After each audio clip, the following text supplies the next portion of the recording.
Welcome to எஸ்டாஸ் English. இந்த பதிவில் நாம் அன்றாட வாழ்வில் பயன்படுத்தும் ஒரு சில கோரிலேட்டிவ் கன்ஜங்ஷன்ஸ் மற்றும் கம்பேரிட்டிவ் கன்ஜங்ஷன்ஸ் பற்றி பார்க்க போகிறோம். முதல்ல ஐதர் ஆர், இதை எங்கெல்லாம் எப்படி பயன்படுத்தலாம் அப்படின்னு பார்க்கலாம். இதை இங்கு அல்லது அங்கு, ஏதேனும் ஒன்றில் மட்டும் அல்லது ஒரு இடத்தில் மட்டும் அல்லது ஒன்றை மட்டும் அப்படி குறிப்பிட இதை பயன்படுத்துவோம். எடுத்துக்காட்டாக, யாராவது நம்மிடம் அவள் எங்கே அப்படின்னு கேட்டாங்கன்னா நாம் சொல்லுவோம், அவள் இப்போ படிச்சுட்டு இருப்பா அல்லது விளையாடி கொண்டிருப்பாள் அப்படின்னு சொல்லுவோம். அதை எப்படி சொல்லலாம்னா, she will either be studying or playing. she will either be studying or playing அப்படின்னு சொல்லலாம். இனி பல வேளைகளில் நாம் இப்படி சொல்வோம், வகுப்பில் அட்டென்டிவாக இருக்கதா இருந்தால் இரு அல்லது வெளியே போ அப்படின்னு சொல்லுவோம். அதை எப்படி சொல்லலான்னு பார்ப்போம். either be attentive in the classroom or leave it. either be attentive in the classroom or leave it அப்படின்னு சொல்லலாம். இனி நீ சிங்கிங் காம்படிஷனில் அல்லது டான்ஸ் காம்படிஷனில் பங்கெடுக்கலாம், ஏதேனில் ஒன்றில் மட்டும் பங்கெடுக்கலாம் அப்படி சொல்லதுக்கு எப்படி சொல்லலாம்? she can participate in either the singing competition or the dance competition. she can participate in either the singing competition or the dance competition அப்படின்னு சொல்லலாம்.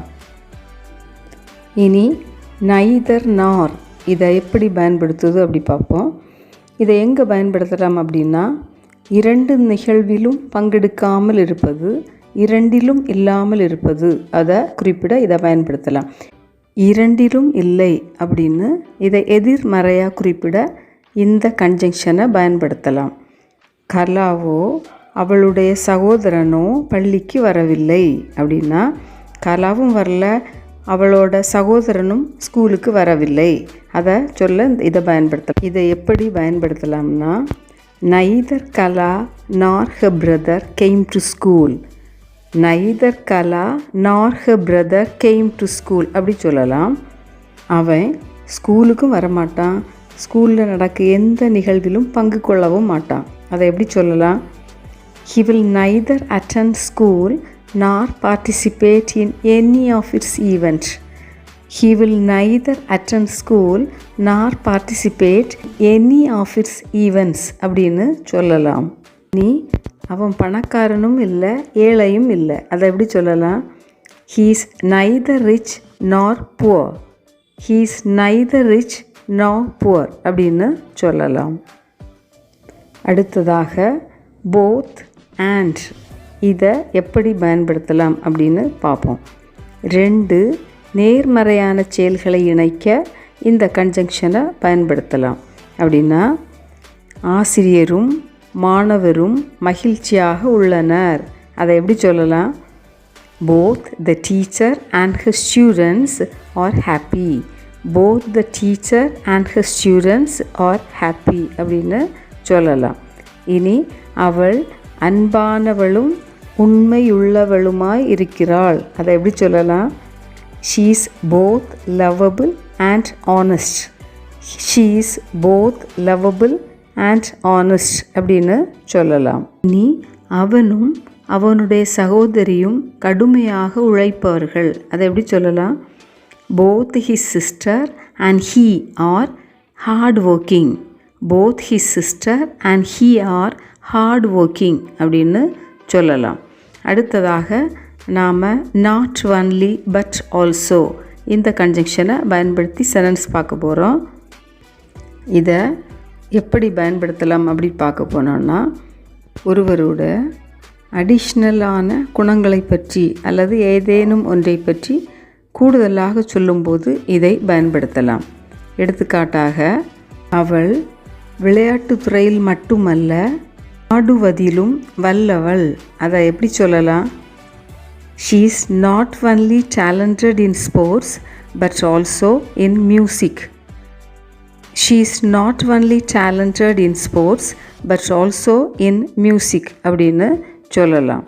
இனி இந்த திரைப்படம் பொழுதுபோக்கு மட்டுமல்ல, நம்முடைய சிந்தனையை தூண்டுவதாகவும் உள்ளது. அதை எப்படி சொல்லலாம்? The movie is not only entertaining but also thought-provoking. The movie is not only entertaining but also thought-provoking அப்படின்னு சொல்லலாம். இனி அவள் டாக்டர் மட்டும் இல்லை, பெரிய டான்ஸரும் கூட. அதை எப்படி சொல்லலாம்? She is not only a doctor but also a dancer. She is not only a doctor but also a dancer அப்படின்னு சொல்லலாம். இனி whether or இந்த கன்ஜங்ஷனை எங்கே பயன்படுத்தலாம் அப்படின்னு பார்ப்போம். இதை டவுட்ஃபுல்லான, சந்தேகமான 2 ஈவெண்ட்டை குறிக்க இதை பயன்படுத்தலாம். அவன் வருவானா மாட்டானா என்று எனக்கு தெரியாது. அதை எப்படி சொல்லலாம்? I do not know whether he will come or not. I do not know whether he will come or not அப்படின்னு சொல்லலாம். நீங்கள் ஒத்துக்கொண்டாலும் இல்லாவிட்டாலும் நாங்கள் போயே தீருவோம். அதை எப்படி சொல்லலாம்? Whether you agree or not, we will go. Whether you agree or not, we will go அப்படின்னு சொல்லலாம். நீ அவளுக்கு மெசேஜ் கிடைத்ததா இல்லையா என நமக்கு தெரிய வேண்டும். அதை எப்படி சொல்லலாம்? We should know whether she got the message or not. We should know whether she got the message or not அப்படின்னு சொல்லலாம். நீ just as so அதை எப்படி பயன்படுத்தலாம் அப்படின்னு பார்ப்போம்.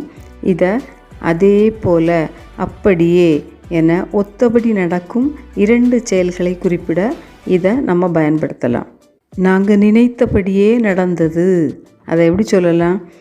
Just as we thought, so it happened.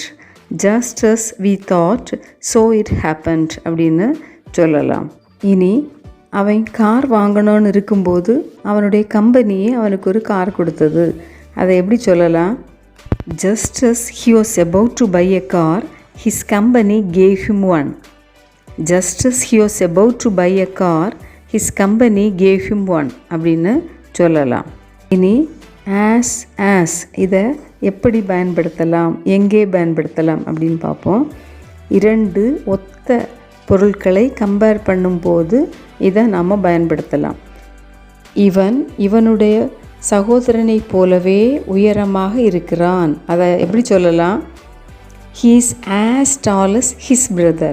He is as tall as his brother அப்படின்னு சொல்லலாம். இவனுடைய தந்தையை போலவே கடின உழைப்பாளி. அதை எப்படி சொல்லலாம்? He is as studious as his father. He is as studious as his father அப்படின்னு சொல்லலாம். அடுத்ததா hardly when அதை எப்படி பயன்படுத்தும் அப்படி பார்ப்போம். 2 அன்ஹாப்பி ஈவெண்ட்ஸை குறிப்பிட இதை பயன்படுத்தலாம். இப்போ தான் அவன் ஜாண்டிஸ்லேருந்து மீண்டு வந்தான். அதுக்குள்ளாலே அவங்க அம்மாவை ஹாஸ்பிட்டலில் அட்மிட் பண்ணிட்டாங்க. அதை எப்படி சொல்லலாம்? Hardly had he recovered from jaundice when his mother was hospitalized. Hardly had he recovered from jaundice when his mother was hospitalized அப்படின்னு சொல்லலாம். அதுதான் no sooner than இந்த கன்ஜங்ஷனுக்கு பயன்பாட்டை பார்ப்போம். இதை எப்போ பயன்படுத்தோன்னா, ஒன்று முடிந்த உடன் அடுத்தது நடக்கும். அப்படிப்பட்டதை குறிப்பிட இதை பயன்படுத்தலாம். கீழே உட்காரலை, அதுக்கு முன்னாலே பெல் அடிச்சிட்டு அப்படின்னு சொல்லுவோம். அதை எப்படி சொல்லலான்னா, no sooner had I sat down than the phone rang. No sooner had I sat down than the bell rang அப்படி சொல்லலாம். இனி அந்த கிளாஸ் டீச்சர் கிளாஸுக்குள்ளால் போகலை, அதுக்கு முன்னால் ஸ்டூடெண்ட்ஸு கம்ப்ளைண்ட்டோடு வந்தாச்சு. அதை எப்படி சொல்லலாம்? No sooner had the teacher entered the classroom than the students made complaints. No sooner had the teacher entered the classroom than the students made complaints அப்படின்னு சொல்லலாம். Practice leads to progress. Progress brings perfection. So practice well and top out.